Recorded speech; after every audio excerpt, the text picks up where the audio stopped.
Fomos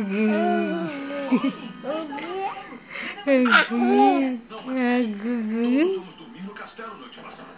Bailey, tem alguém na porta? Acho que o Bailey Tudo bem. Meninas, vistam-se.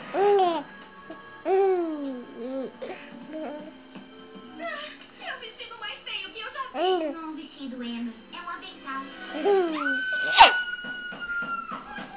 Já vai.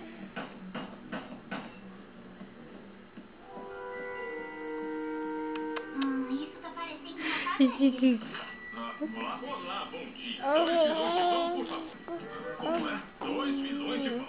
Por que está pedindo isso pra mim? Porque você é o padeiro? Não, eu sou o rei. Você é o rei? É uma boa piada. Todo mundo sabe que você é bola de padeiro. Padeiro? Deixa eu te ver. Agora vai dizer se ela é a rainha. Não, sou eu.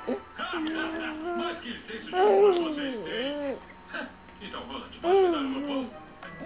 Por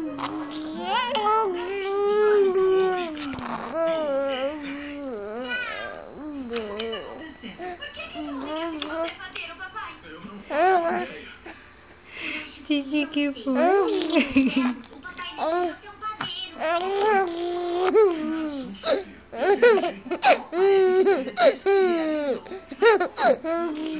Talvez seja um tipo de feitiço que tenha caído sobre nós. Bom, o que estamos esperando? Vamos voltar pro castelo de Sacramento no caminho para cá. Espera, esse talvez não seja tão mau assim. Nós podemos encarar isso como umas férias. Umas férias? Umas férias? É, a vida do castelo é muito ocupada e exigente. Esta é a chance de ver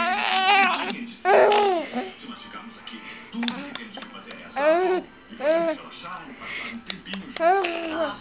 Eu sei que sou a Bey, mas eu já morei antes de aldeia e não tenho certeza de que ser padeiro seja tão fácil quanto